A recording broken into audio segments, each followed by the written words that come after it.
9369. Laboratório Plínio Bacelar. 80 anos. Compromisso com a qualidade.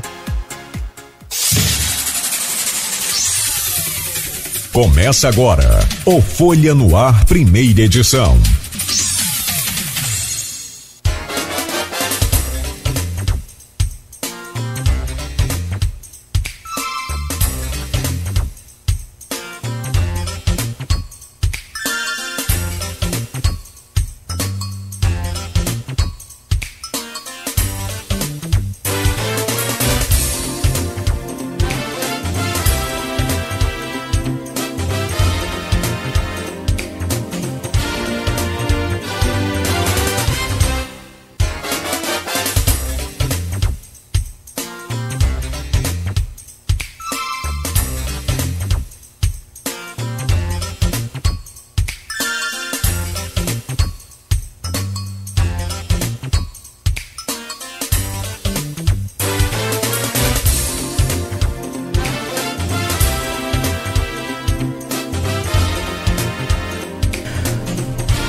Quinta-feira, 8 de setembro de 2022. Está começando pela Folha FM 98,3, mais um Folha no Ar ao vivo.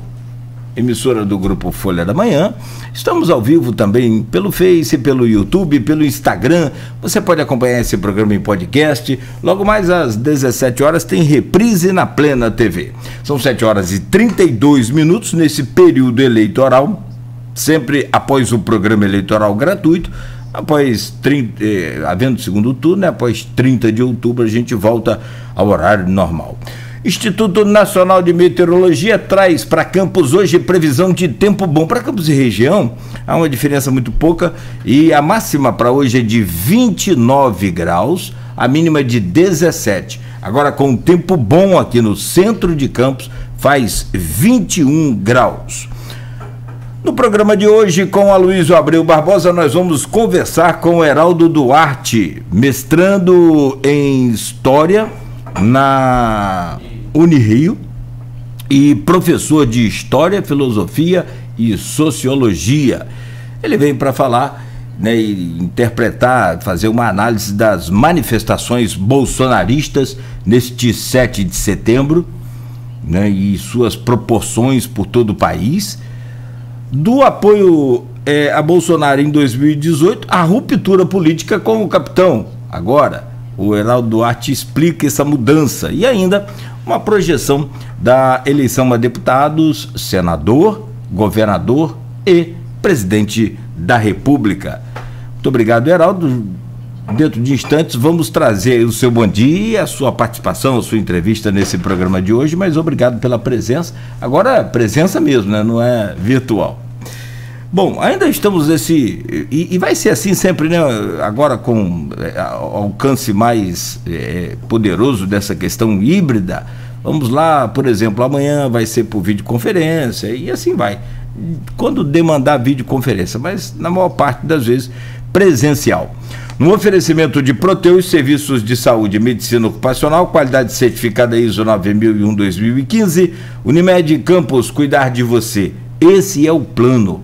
Laboratórios Plínio Bacelar e Plínio Bacelar Vacina, uma clínica moderna especializada em vacinação e o apoio de Green Energia Solar.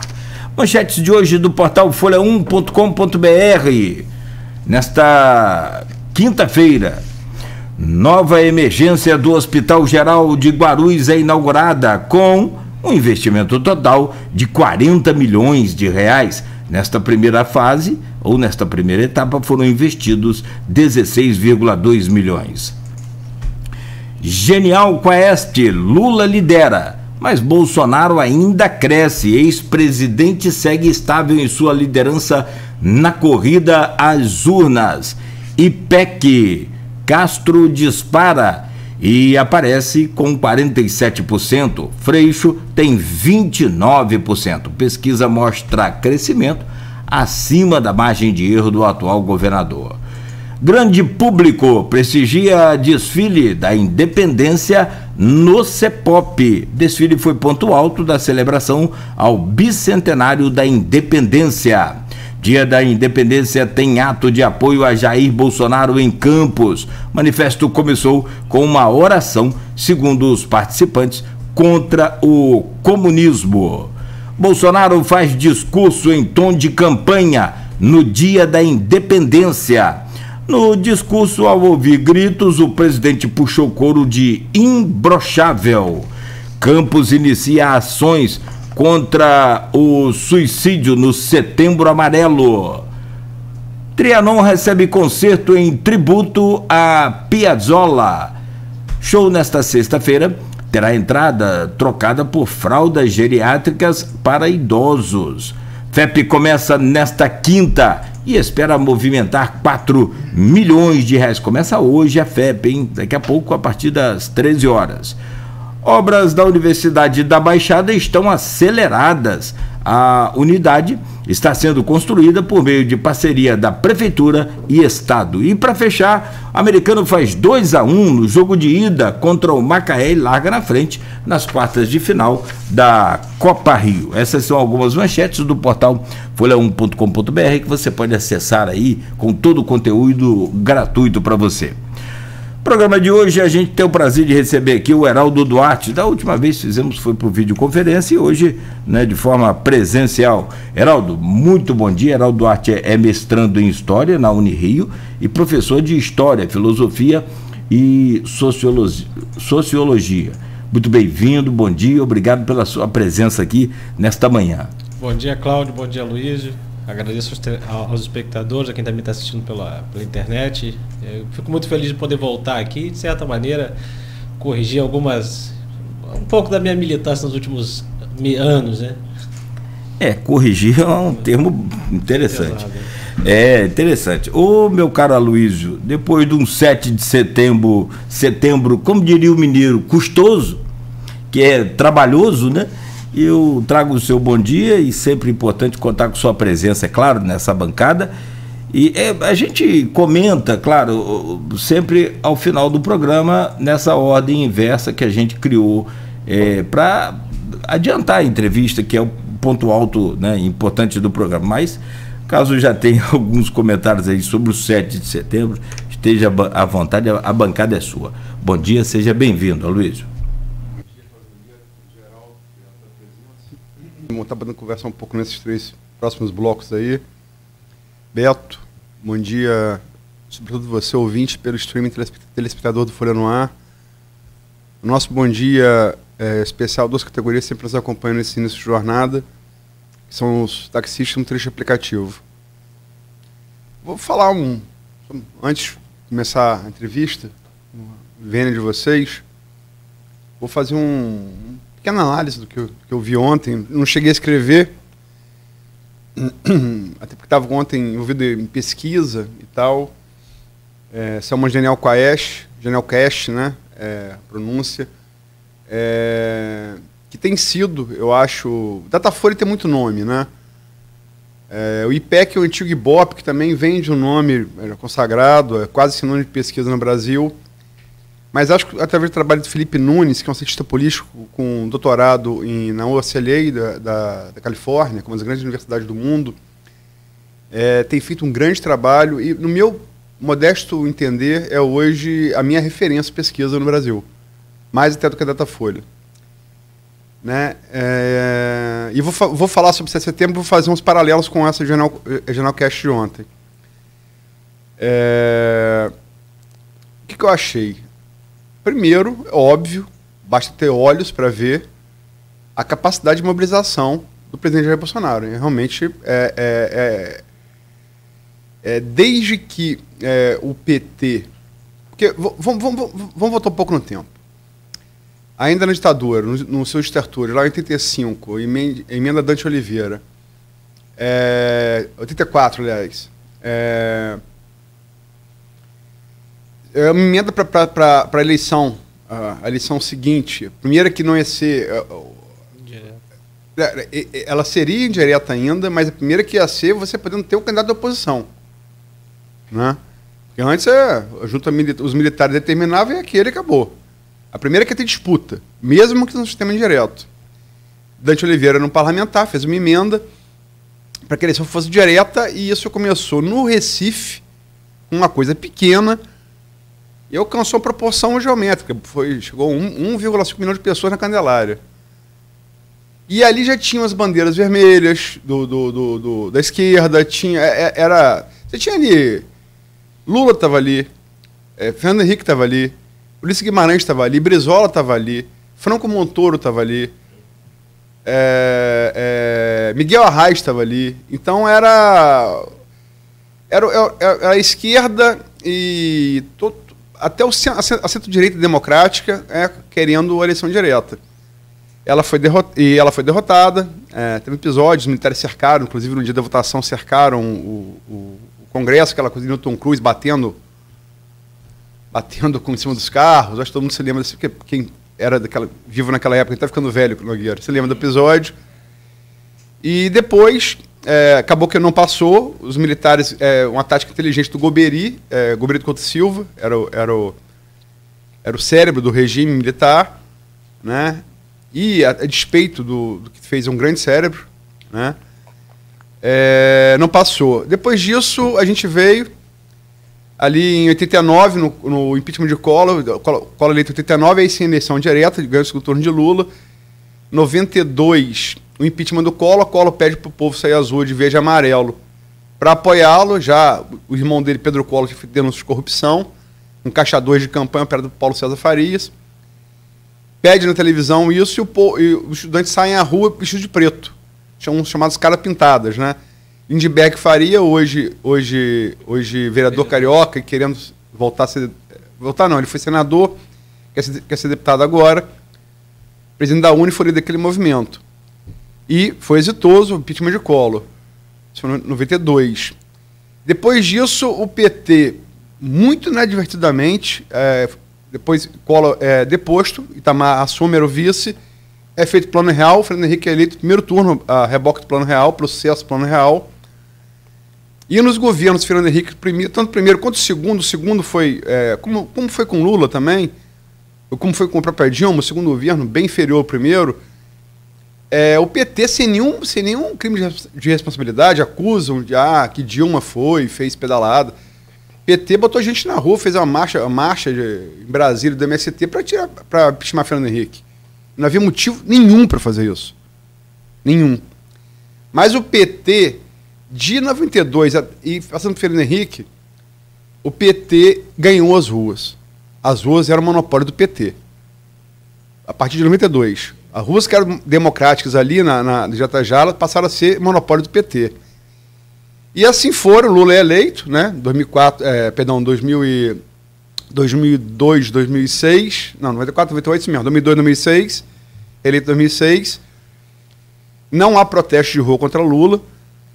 Dilma eleita, e ainda no primeiro mandato de 2013 há um fenômeno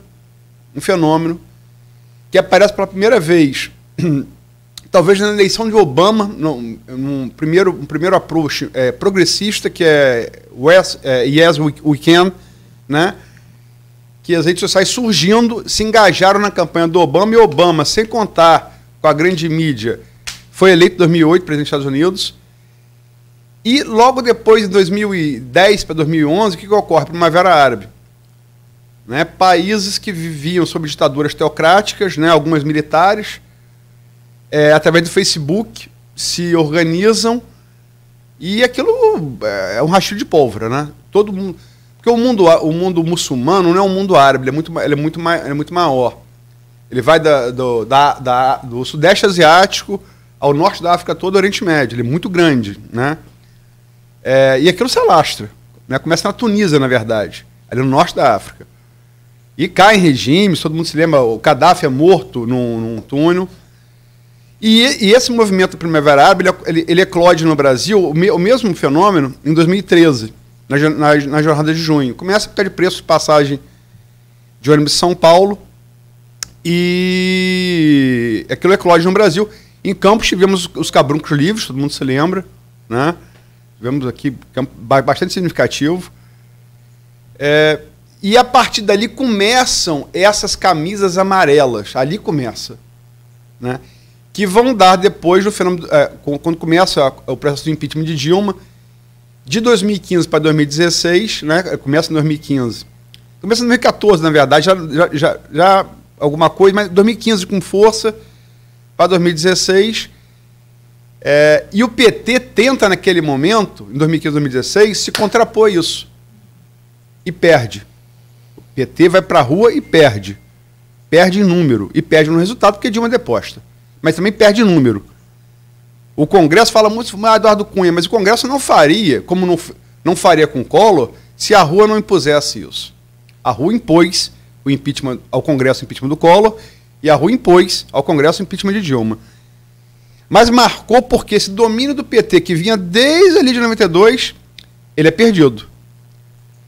E isso ganha proporção maior ainda com o governo Bolsonaro, que tem demonstrado, sim, e eu preciso reconhecer isso para começo de conversa, hoje ter o monopólio das ruas, ou, não digo monopólio, a supremacia das ruas, que já foi do PT, foi durante muito tempo, de 92 até 2015, 2016. E ele provou isso ontem. E as manifestações ontem que tiveram o Grito dos Excluídos, vamos combinar, né? Não chegou nem perto em termos quantitativos. Isso posto, assumido, tem que ser admitido, é verdade. Agora, você resumir 200 anos a dependência do Brasil imbrochável é tomar o Brasil para um nível muito baixo, né? Muito baixo. Muito baixo. Qualquer aspecto que você olhe, moral, enfim. Não é o que se espera de uma nação que, como me lembro da vez o Noam Chomsky falando, numa entrevistado, o grande linguista estadunidense, falando sobre entrevistado brasileiro, vocês são o Colosso do Sul. Ele quer dizer, nós, Estados Unidos, somos o Colosso do Norte. Vocês são do Sul. O Colosso da América do Sul, ser resumido seus 200 anos de independência, a imbrochável, e eu particularmente digo como cidadão, fiquei com muita vergonha como brasileiro, muita vergonha. Muita vergonha. Então, tem os dois lados. E acho também que você botar uma coisa, presidente de Portugal, presidente de nações africanas lusófonas, você botar eles atrás de Luciano Hang, o velho da van, há que se ter um mínimo de compostura, né? Como diria um ditado muito antigo, antes de Cristo, na República Romana, a mulher de César não basta ser honesta, não precisa parecer honesta, né? Então, eu acho isso. E fazendo paralelo com a General Quest de ontem, alguns dados relevantes. Bolsonaro ainda cresce um pouco, Lula está estável na liderança, Bolsonaro ainda cresce um pouco, mas na série da General Quest, que faz desde o final do ano passado, é a primeira vez que, numericamente, ainda que na margem de erro, Bolsonaro passou à frente de Lula no Sudeste. E há que se prestar devida atenção, porque Lula, todo mundo sabe, tem ampla vantagem no Nordeste. Ampla vantagem. Não chega a ser o 7-1 da Alemanha ao Brasil, mas vamos botar aí um 6-2 para 5-2, em termos proporcionais. É exatamente isso. Então é uma vantagem imensa, que é o segundo, em termos de região, é a segunda maior densidade eleitoral do país. A primeira é o Sudeste. Tem os 3 maiores colégios eleitorais do Brasil. Acho que é isso. São os 3 maiores colégios eleitorais do Brasil. São Paulo, por ordem, Minas, segundo, e Rio, terceiro. E nessa região de grande densidade eleitoral, em um espaço de uma semana, estava empate técnico, continua empate técnico, tá? Mas há pouco do Jacaré, ela inverteu. 31 de agosto estava Lula com 39, vinha liderando o ano todo, Bolsonaro 36. E no espaço de uma semana, Bolsonaro passou a 39 e Lula 37. Estava e continua em empate técnico, na margem de erro. Agora, é relevante a primeira vez numa série histórica que, há 25 dias da eleição, um candidato que vinha em segundo colocado o tempo inteiro ultrapassa o outro. Numericamente, está na margem de erro. Então, eu acho que tanto o sinal que Bolsonaro emitiu nas ruas, quanto que ele está emitindo nas pesquisas, há que se dar devida atenção. Porque eleição você ganha com visão embotada por torcida. Esse você ganha com voto na urna. Né? Também você não pode achar que gente na rua é voto na urna. Vou dar um exemplo claro. As ruas do Chile lotaram de 2019 para cá pela nova Constituição. Fizeram a nova Constituição. Foi botar no voto, perderam por quase 70% de diferença. Então, a fotografia da rua, ela pode ser invertida na urna, como foi agora no Chile. Vou dar um exemplo próximo em espaço e em tempo. Né? Então não significa nada. A emenda da Dante Oliveira, acabei de falar aqui direto já, mobilizou muito mais gente, mas perdeu na votação. Na votação na época indireta do Congresso. Então, quer dizer, não perdeu, ela ganhou, mas uma emenda constitucional precisa ter 2/3, né? Então ela perdeu na proporcionalidade, como era até hoje, né? A emenda constitucional são 2/3. Esse é igual carreata de candidato a prefeito, né? O cara passa com 500 carros no dia, sei lá quantos carros, 200, 300, no dia da eleição, ou candidato a vereador, passa com uma carraria linda. De repente não representa votos. É só claro, é mais uma forma também de impressionar. Você mostra ali a sua força. Mas que... Concordo com você, Luiz. Não representa voto, não. Voto na urna é outra história. Mas que é uma quantidade e um sinal muito importante sobre esse quadro geral desse tabuleiro aí das eleições 2022, não tenha dúvida que sim. Né? Mas eu só queria fazer, se me desculpe, Heraldo, porque a gente costuma passar direto para entrevista e a análise fazer depois, mas é porque os eventos de ontem, né? Mas vamos lá, entrevistado aqui, a noiva da festa é você, o entrevistado. Bom dia, quer dizer, obrigado pela presença, e vamos aqui à nossa pauta. Eu fiz a minha análise, qual é a sua análise do que você viu ontem no 7 de setembro? Bom dia. Bom dia. Eu acho que historicamente no Brasil a direita ela sempre teve um poder de colocar pessoas nas ruas, pelo menos naquela década de 60, né, aquelas manifestações, principalmente 64, contra o Jango, colocava lá 100 mil, aqueles grupos lá que estão pegando, né, estão até refazem, Marcha da Família com Deus, etc. E depois, no período do regime militar, a direita se desmobilizou enquanto sociedade, enquanto grupos organizados, né, abrindo espaço para que a esquerda se organizasse e culminasse nessa hegemonia nas ruas do PT. Eu vejo muito por isso, né? Porque quando ela fez, quando a direita realizou essas manifestações no passado, ela conseguiu ali colocar um grande número de pessoas também. É claro que o Jango também conseguiu, os grupos de esquerda daquele período republicano de 45 a 64 também conseguiam colocar um grande número de pessoas nas ruas. Só que a direita tinha uma força, uma certa capilaridade muito grande, né? E o PT, de certa forma, desde a redemocratização, tinha uma força, como você colocou bem, né? Só que havia aquela maioria silenciosa, não vou dizer nem uma maioria silenciosa, mas um grupo expressivo que estava silencioso ali, que de certa maneira votava no PSDB, votava no Collor, tinha essa rejeição pro Lula, né? Porque a rejeição pro Lula já é uma rejeição antiga, né? Um antipetismo que não é nem fruto dos governos, já é um antipetismo que já é tanto pela origem sindical do Lula, quanto pelas pautas do PT, enfim, né? Houve aqueles surgiram antipetistas depois do governo, né? Da rejeição, mas havia um grupo já que já não gostava do Lula. E em 2013, é o que você falou, né? Aqueles movimentos gigantescos que não tinham líder, né? Não tinha ali nem partido, eles até, de certa maneira, rechaçavam os partidos. Rejeitavam, né? Alckmin e Aécio foram expulsos da manifestação. Sim. Tentaram se adonar e foram expulsos.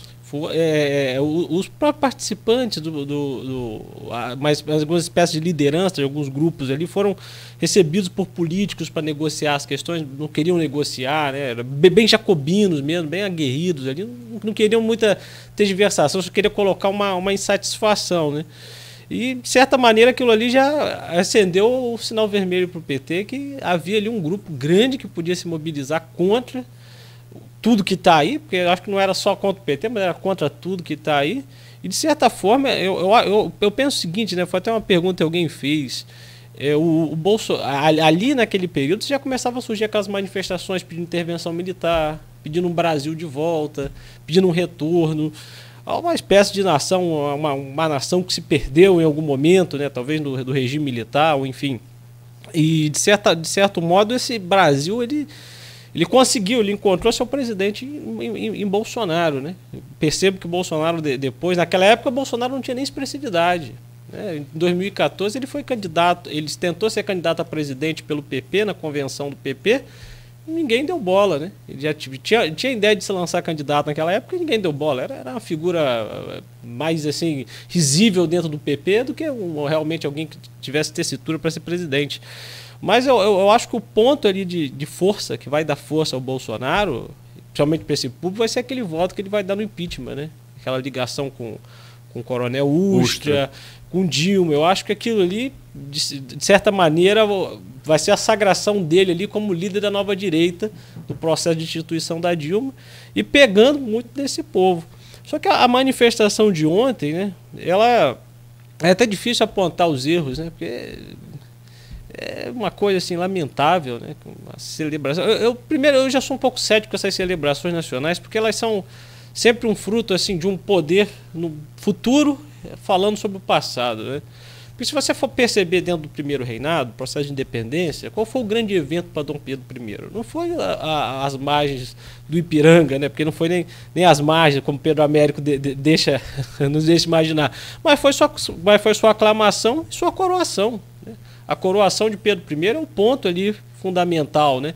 E posteriormente Pedro II faz porque as monarquias, já dizia o historiador Peter Burke, são mestres em marketing político, né? Tanto que toda essa ideia de independência, de margem do Ipiranga, as próprias pinturas e os relatos vêm já no governo de Pedro II, para dar ali uma certa noção de que o seu pai seria também um fundador da pátria, que aquele evento que ocorreu ali foi um grande evento, né? Não é simplesmente a coroação de um nobre europeu, mas sim um nobre europeu que se insurge contra a metrópole. Só que o evento todo foi assim, lamentável, foi uma coisa...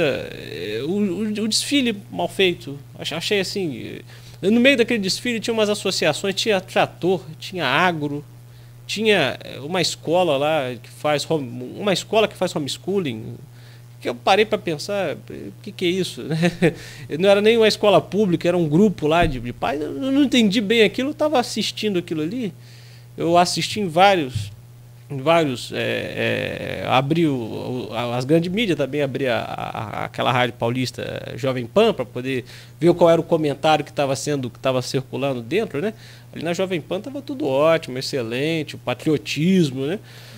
Só que o patriotismo é um grande nacionalismo. Só que eu penso o seguinte, o grande acerto do Bolsonaro é que ele sequestrou o 7 de setembro. Esse foi o grande acerto. O 7 de setembro agora virou uma data, ao menos eu acho, nas próximas celebrações, uma data do Bolsonaro, do bolsonarismo, né? Sequestrou, retirou do povo brasileiro a data, né, essa comemoração. Isso que eu consigo perceber. O grande acerto político dele foi criar uma data para si em pouco tempo. Mas os próprios erros é a vergonha nacional, né? Você até comentou do termo imbrochável, eu estava vendo a repercussão da mídia estrangeira, tentando traduzir esse termo para as pessoas lá. Eu fico imaginando o próprio presidente de Portugal, quando outros líderes, os embaixadores ouvindo aquilo ali, perguntando para alguém o que significa isso. É ridículo, né? É ridículo. Parece uma coisa de... Tem uma charge aí, que me fale agora, perdão, acho que está até lá no grupo, de uma criancinha perguntando, mãe, o que é imbrochável? E é o presidente. E a mãe escrito respeitem as crianças. Respeitem as crianças. E é o presidente que se opõe à educação sexual nas escolas, ideologia foi de questionado gênero, isso também, que quer proteger a infância, a inocência das crianças. E ele fala num evento lotado de famílias, né, como eles destacam, e até estava sendo gravado, que estava sendo transmitido, ele lança esse termo imbrochável. O grupo ali começa, né, imbrochável, e o presidente responde, né, puxando o couro. Puxando o couro, né? É vergonhoso. Eu acho que deve ter uma coisa freudiana ali. Acho que se explica muito para essa questão de sexualidade, essa preocupação grande com sexualidade. Imbrochável, talvez se deixasse o Bolsonaro, ele faria um grande obelisco ali em Brasília. Tipo 9 de julho de Buenos Aires. Faria um grande ali, colocaria o nome Bolsonaro para demonstrar que ele... Tem sim, pois não, Heraldo, pode. Não, eu só concluir para demonstrar que, sem sombra de dúvida, ele é o mais capaz sexualmente de todos os brasileiros, né? Eu não sei se repararam a reação da primeira-dama. Ela virou olho roxo, ficou meio constrangida também, enfim. E eu não ouvi ninguém falando do grito no final, depois que ele já tinha saído e voltou para dar o grito. Eu não tenho maturidade para interpretar essas coisas, não sei, desculpa. Me perdoe. Eu vi o Aires Brito falando, ex-ministro, e fala muito bem isso. Ele não só sequestrou o 7 de setembro. Um presidente, né, o cargo máximo do poder executivo de um país, ele deveria usar o 7 de setembro. Ele deveria ser, na verdade, o trabalhar com o 7 de setembro, e não o 7 de setembro trabalhar para ele, né? Ele usou o 7 de setembro e não serviu ao 7 de setembro. E inverteu, e se quer, é aquela história, você simpatize ou não com ele, se vai dar problema com o TSE ou não, ele conseguiu dar um recado mais uma vez, bem diferente de todo mundo, o que estava se projetando, aquela coisa, né, de golpe, essa coisa de mais sisuda do Exército. Ouvi também o Santos Cruz hoje, num comentário, ele falou, aquele pessoal que estava ali no palanque, que aliás o Lira, o Fux e o presidente do Pacheco também não estavam ali. Não estavam. Não, outro ponto importante. Outro ponto importante. E os que estavam ali das Forças Armadas eram da reserva. E que não tem, segundo o Santos Cruz, eu não estou aqui, não pesquisei, eu estou pegando o que o Santos Cruz falou ontem, é o portal UOL. Na hora, eu estava acompanhando, até tinha te mandado o link, e era isso. Estava assim, os comentários simultâneos. E eu estava ouvindo o Santos Cruz dizer que aquele pessoal ali não tem influência nenhuma sobre o comando do Exército. Ou seja, não é o Exército representado, mas não deixa de ser um camarada que serviu aí as forças. Ô Heraldo, só para a gente ir caminhando para fechar esse bloco, deixa eu trazer aqui uma pergunta lá do grupo de WhatsApp do programa, que vem do José Souto Tostes. Ele é advogado e é blogueiro também, e ele pergunta aqui, ó, pode-se dizer que Bolsonaro é filho das manifestações de 2013 e tudo que ela produziu? O Bolsonaro, ele tem um início da carreira política marcada pela questão sindical dos militares, né? Ele começa ali como os militares não podem ter greve nem fazer sindicato, eles precisam ter uma ligação direta com o político ali, para que esse político faça essas intermediações, né? E ali, de certa maneira, o Bolsonaro já era uma figura, ao longo, desde o início da eleição, já era uma figura fuzilar Fernando Henrique Cardoso, sonegar tudo, já era uma figura de declarações esdrúxulas, só que era aquela coisa muito restrita a um grupo pequeno, né? Programa da Luciana Gimenez, enfim, ficava ali naquele grupinho. Eu acho que 2013... fez com que se buscasse ali dentro do quadro político uma solução mais radical, né? Aquelas pessoas que já não queriam mais o PSDB, o Aécio, Alckmin, já queriam uma figura mais radical de certa maneira. Eu não vou dizer que ele seja um filho, porque ele já tinha essa radicalidade, ele só precisava apenas, diria, canalizar aqueles grupos ali para desaguar na candidatura dele. Tanto em 2014, eu até comentei, né? Ele tenta, na convenção do PP, se apresentar como presidente, ninguém leva a sério, enfim, o PP fecha o apoio para Dilma Rousseff, e, de certo modo, que vai, de fato, né, apresentá-lo como uma liderança para esses grupos mais extremados, a nível nacional, assim, saindo até dessa bolha de mais extremistas e para uma bolha de conservadores, não, de reacionários não radicalizados, vai ser o voto que ele vai dar no impeachment da Dilma. Eu acho que aquilo ali vai ser o grande... A partir daquele momento ali, ele vai ser ungido como a liderança dessa nova direita, né? Aquele voto, citando Ustra, né? A repercussão que aquilo tem, aquilo ali vai catapultá-lo, né? Fora também o próprio vácuo político, né? O Lula sendo afastado, o PSDB seria o Aécio, né? Investigado pela questão da ligação com a JB, acho que foi inocentado, né? Mas pegou extremamente mal para ele.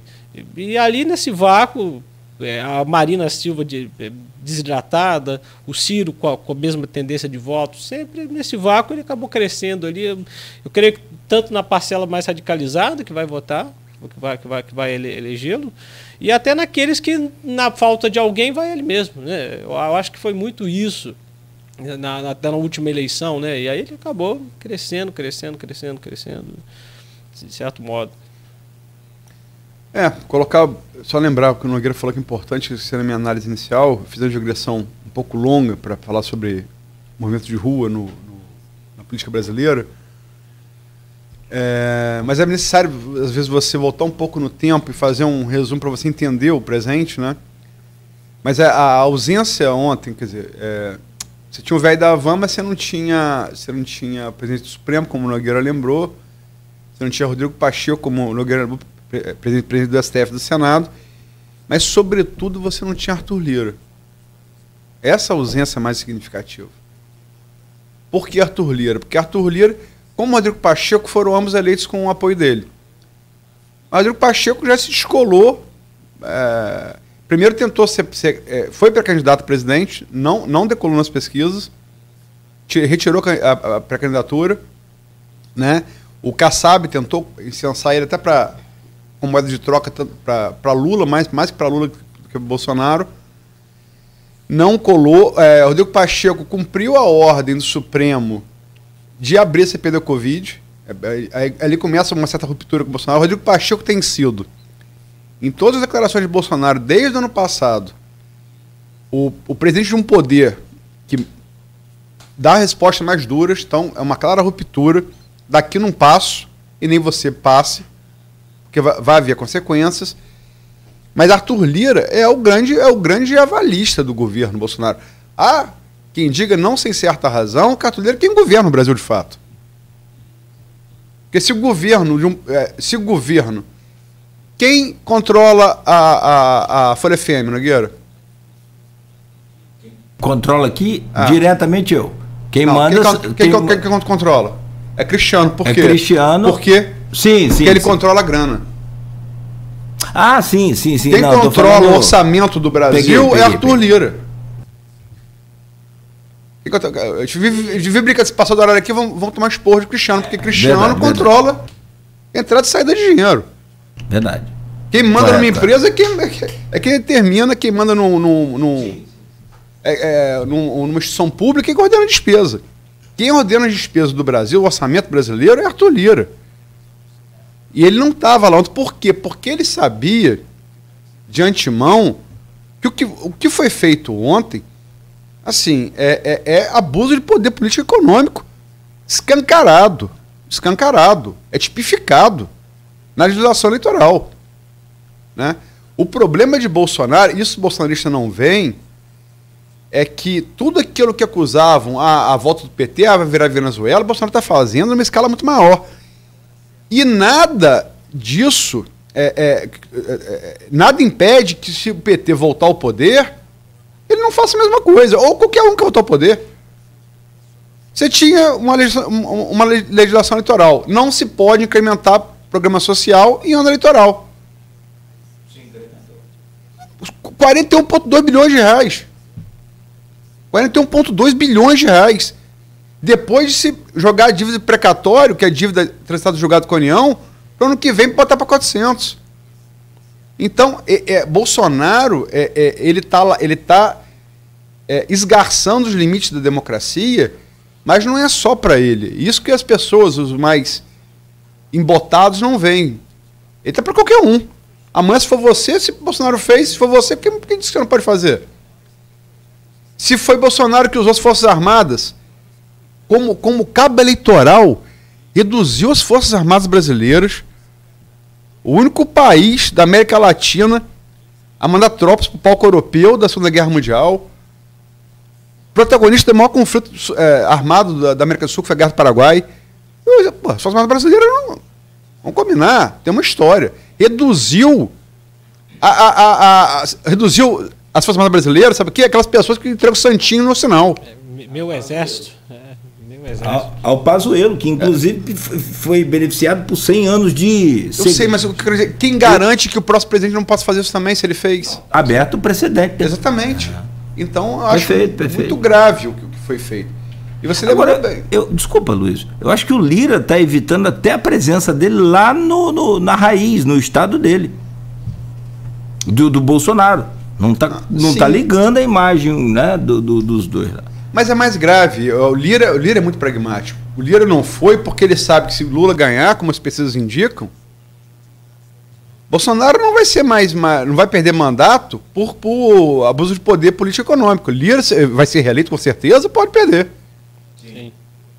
E se Bolsonaro perder a eleição, como todas as pesquisas indicam, como ele mesmo fala, não sei o que eu estou falando, ele mesmo fala, ele tem medo de ser preso. Sim.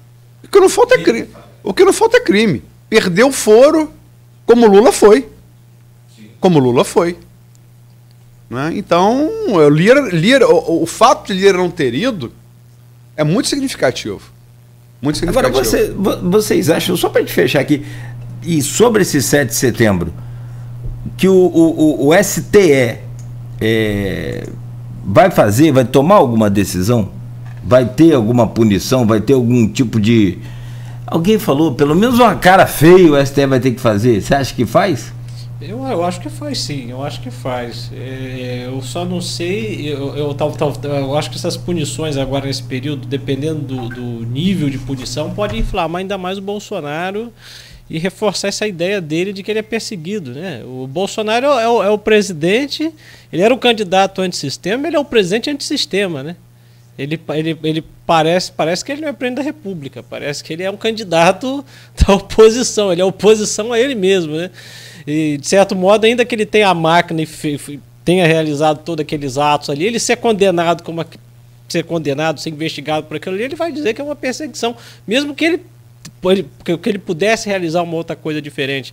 Mas tem que, de fato, realmente apurar até o uso da TV Brasil, né? A TV Brasil, a EBC fez a cobertura daquilo tudo, né? A EBC foi feito o levantamento, faz várias interrupções na sua programação para poder acompanhar o presidente. Virou uma TV do Bolsonaro mesmo, né?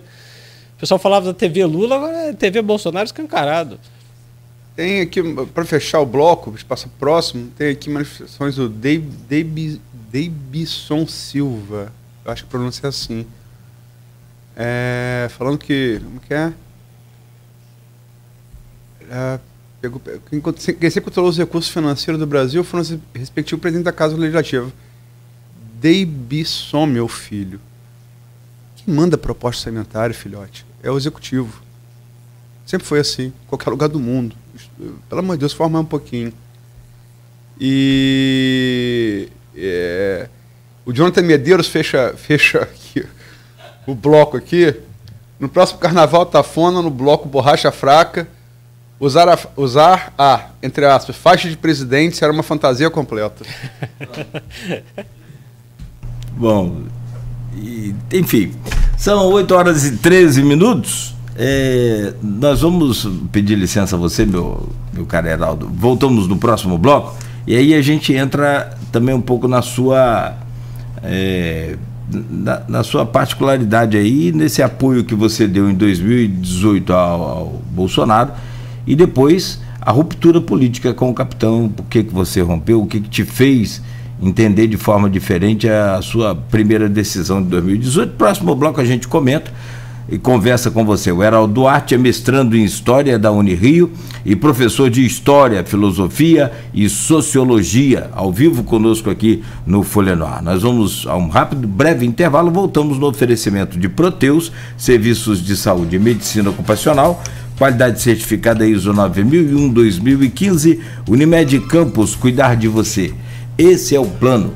Laboratórios Plínio Bacelar e Plínio Bacelar Vacina, uma clínica moderna especializada em vacinação, e ainda o apoio de Green Energia Solar. Voltamos em instantes.